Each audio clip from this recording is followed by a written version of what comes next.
13th National Congress enters its second day today. Members of the Labour Federation are expected to nominate new leaders to take over the reins from the current leadership led by the incumbent president, Sdumo Dlamini.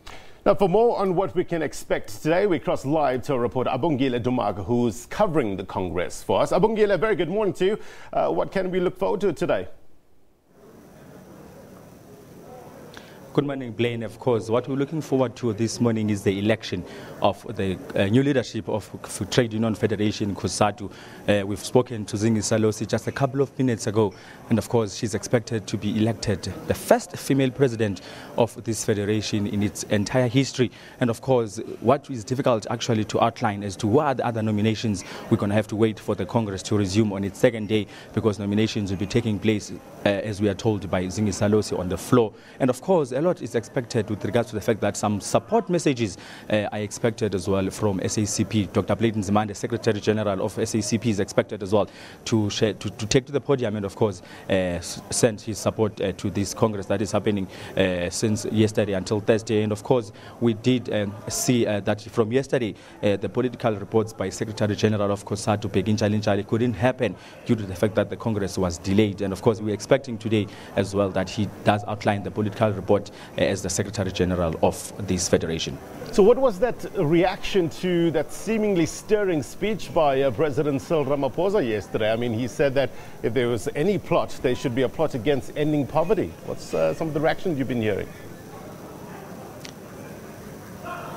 Right from the floor, delegates here having been not hesitant in showing support for ANC President Cyril Ramaphosa when he did make it a point that he sends that strong message to those who seem to be meeting in dark corners across the country, plotting to divide the ANC, that they are striving to unite, saying that the moment they are exposed, heads will roll, saying that they would rather utilize their time that they've got in making it a point that they unite the ANC. They forge for unity, they forge for prosperity when it comes to the country's economy. They make it a point as well that, you know, jobs are created for the millions of young people who are loitering in the streets. And of course, these delegates, more than 2,000 that were here yesterday, Blaine, showcasing their support for President Cyril Ramaphosa, who also did make mention of the fact that there is no need for South Africans to worry following reports that the government is aiming to actually oust or let go of about 30,000 workers in the public sector, saying that that's not going to happen anytime. And of course, did alluding to the fact that people need to calm down and just make it a point that as Cosatu, they forge unity that will help ANC, you know, win in a resounding manner come the 2019 elections. This reconfiguration of the alliance that has been mooted, have you heard any detail in terms of how it can be rolled out or spelt out? Sdumo Dlamini, Cosatu's outgoing president, yesterday actually challenging the incoming leadership to say that as much as they've tried in the past couple of months, following some deep divisions that we did see happening here within the alliance, which comprises of the ANC, SACP and Cosatu, and of course the Sanko, saying that it's time that they unite behind the ruling party ANC, because they've seen that in a nutshell, divisions don't do nothing except harm the alliance. Sdumo Dlamini acknowledging the fact that yes, there were challenges that they were facing, but not standing out to say he was facing those challenges on his own, saying that it was a collective comprising of himself as the president, the top six, and of course the CEC made up of the leadership of the federation of the unions that fall under Cosatu, saying that things of the past must not be repeated because they've seen the detrimental effects that they have in terms of economy, in terms of unity within the alliance. You know, Zingiswa Losi has been on the lips of many, I think, over the past couple of days in terms of ascending to the helm of Cosatu. Have you managed to have a bit of a chat with her? Is she feeling confident? Very confident. We spoke to her right earlier on Morning Live this morning, saying that she has been nominated. She has accepted the nomination. She's filled in the nomination forms. Now everything is expected to unfold here this morning in terms of letting us know who are the others that have been nominated in as far as the other positions are concerned within Cosatu. Very confident. Zingiswa Losi saying that it's about time that things do change for the better. It will be for the first time, Blaine, for a female to take the reins of being the president of Cosatu, and of course in a time where a lot of challenges have been facing women in the workplace, and of course the wage gap having been one of the issues that were topical issues when it comes to discussions in terms of labor issues, and of course maternity leave for women that has been 46 months now, 4 months, some of those things that one can only imagine that if a female president takes the reins in Cosatu, things like those that affect women directly in the workplace will indeed get that maximum attention they deserve. Apart from the reconfiguration of the alliance, Abongile, what are the other issues that are likely to be discussed? I'm sure e-tolling and labour brokers are among them. Yes, indeed. We did speak, of course, with Sdumo Dlamini, the outgoing president, saying that there's internal battles that they've been witnessing in some of the unions that are affiliated to Cosatu, saying that this needs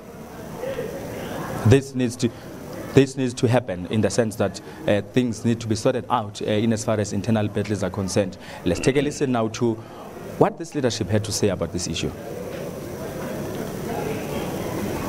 The battles that the president was referring to are battles internally in the unions themselves, not necessarily internal battles as you would have seen in the previous 3 to 6 years in the federation. So challenges exist within trade unions, but I'm glad to say that other unions that had challenges like your SATAU and SEPAU, both those unions have gone to their congresses in the past month to elect new leadership. They are here united, taking forward their organization with a renewal spirit to take those organizations forward. The challenge that we're having currently, as we have alluded to earlier, is the issue regarding SAMO. Of course, we continue to say that leaders must be able to appreciate that they're only elected by workers collectively because of the mandate that they must take forward in building the trade unions and also ensuring that the unions that they are leading are unions of choice in the workplaces that they're organizing.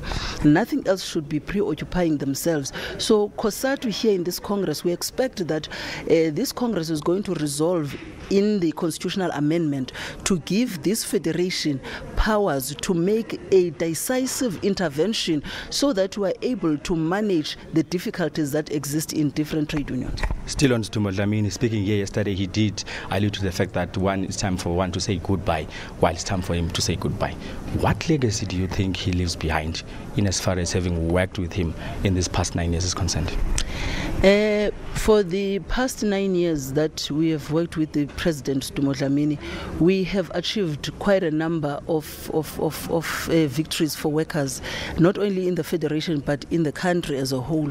You would remember that the President also of the ANC spoke about the national minimum wage, that the bill that he will be signing soon into law, which is a victory that we have achieved under his stewardship. We have also achieved the issue of the UIF, where there is an extension that is given now from 6 months to 12 months that you are able to claim, but also a significant victory in that is the fact that women now do not have to be punished for giving birth, that they are to take from their reserves, but they will be benefiting also for parents who have given birth to stillborn. So those are just few victories. Of course, there are issues where collectively as leadership we should take responsibility for and say that the challenges that we have been confronted under the stewardship of the President, but we look forward to the new era. Are you possibly going to be the next president of Cosatu? I have been nominated. I have signed nomination forms which were closed 7th of September. We will see today when the Electoral Commission makes pronouncement on the positions that have been nominated and whether there are any contestations, but I am available. Mr. Sdumo Dlamini yesterday said that if it means that Cosatu for him not to stand, if it means that a smoother transition and a stronger Cosatu can be built after that, then he wouldn't avail himself at the 13th Congress, National Congress. Was that expected? Did people there, the delegates, expect that? Yes, there was no surprise there, Blaine. Of course, Sdumo Dlamini, having been in the reign for the past 9 years, he could see right from the start that the numbers are talking a different story.